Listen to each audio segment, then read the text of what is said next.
এটা আমার গতকাল সন্ধেবেলার ভিডিও। সারাদিনে যত কিছুই বানাই না কেন, সন্ধেবেলায় কিছু একটা টিফিন না বানিয়ে দিলে হয় না। এরকম দাগানো দুগানো লেখা হচ্ছে, এরকম করে লেখা কেন? হ্যাঁ, না তো আমাদের পাগলাম না, ওইখানে গিয়ে মুছতে যাবো আমাদের নেই, শুধু দাঁড়াই দেখতে পাচ্ছি কয়টা নোংরা দাগানো ওর জন্য। এই দেখো এখানে নেগেটিভ ইমপ্যাক্ট, এখানে সোশ্যাল স্ট্যাটিস্টিফিকেশন, এই সব।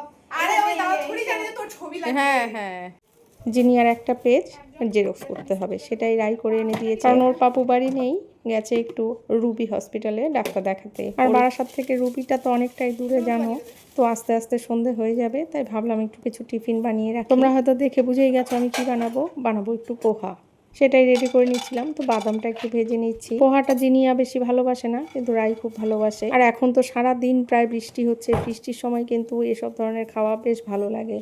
আসলে কদিন তো ওদের শরীরটা খুব খারাপ ছিল, তাই এখন আর সেরকমভাবে তেলে ভাজা কোনো জিনিস, ডিপ ফ্রাই কোনো কিছু দিচ্ছি না। চেষ্টা করছি একটু হেলদি কিছু দিতে, কিন্তু ওদের কি আর মন মানে, সেই বারবার একই কথা বলে যাচ্ছে। দেখো সারা দিন এরকম বৃষ্টি হচ্ছে, কি যে ভালো লাগে, কিন্তু যারা বাইরে বেরোয় তাদের জন্য একটু কষ্ট। আমরা তো ঘরে বসে বসে দেখি, তার জন্য খুব ভালো লাগে। এই দেখো এই পাতাটা কিন্তু আমার গাছের কারি পাতা, বৃষ্টির জল পেয়ে পেয়ে এখন আরো সুন্দর হয়ে উঠেছে। আর পোহা বানানো তো সবাই জানোই, সেটা আলাদা করে বলার কিছু নেই। আগে আসলে ডেইলি কিছু না কিছু বানাতাম, নতুন নতুন অনেক রেসিপি বানাতাম, কারণ মোবাইলে একটু রেসিপি দেখতাম, নিজে থেকে বানাতাম।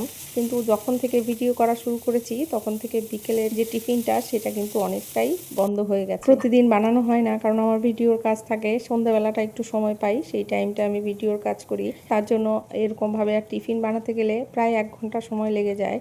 তার জন্য টিফিনটা আর সেভাবে বানানো হয় না। নয়তো টিফিন শেষ করার পরেই আমরা যেহেতু রাতে রুটি খাই, আবার রুটির তরকারি করতে হয়, রুটি করতে হয়, সব কিছু ওই রান্নাঘরেই পড়ে থাকতে হয়, আমার আর কোনো কাজ করা হয় না। তার জন্য এখন বেশিরভাগই সন্ধেবেলাটা একটু হেলদি টিফিন কিছু দেওয়ার চেষ্টা করি। এরকম ডিপ ফ্রাই কোনো কিছু ফ্রাই জিনিস বেশি করি না। আর সকালবেলা যেহেতু স্কুলে ম্যাগি, চাউমিন, এগরোল এসব নিয়ে যায়, তাই বিকেলটা চেষ্টা করি অন্য কিছু দেওয়ার। আর জিনিয়া অতটা ভারী কিছু খেতেও চায় না, কারণ ওর স্কুল থেকে এসে ভাত খেতে খেতে প্রায় 4টে বেজে যায়, তাই হালকা ফুলকা কিছু খায়, তারপর আর কোনো কিছু খেতে চায় না সেভাবে। তো এই দেখো কালকে যেহেতু পোহা বানিয়েছিলাম, সেই পোহাটা খেয়ে রাতে দুজনের একজনও ভাত খায়নি। এখন কদিন থেকে ভাত রুটি করছি না, ভাতটাই করছি, কারণ দুজনেরই পেটের সমস্যা ছিল, তার জন্য রুটিটা এখন বানাচ্ছি না।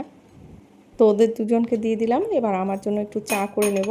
সারাদিনে আজকে চা খাওয়া হয়নি, মাথাটা বেশ যন্ত্রণা করছে। একটু আদা গোলমরিচ দিয়ে চা করব, যদিও দুধ চা ছাড়া আমি খাই না। হাজবেন্ডের জন্য টিফিন রেখেছিলাম, একটু পোহা রেখেছিলাম, কিন্তু কোনো লাভ হয়নি, কারণ আস্তে আস্তে ওর 10টা বেজে গেছে। রাস্তায় নাকি এতটাই জ্যাম ছিল, আর ও গেছিল একটু সুগারের ডাক্তার দেখাতে। এখন চাটা খেতে খেতে একটু ভিডিও এডিট করব, এরপর আবার রাতের রান্না শুরু করতে হবে। আজ এই পর্যন্তই, সবাই খুব ভালো থেকো, টাটা।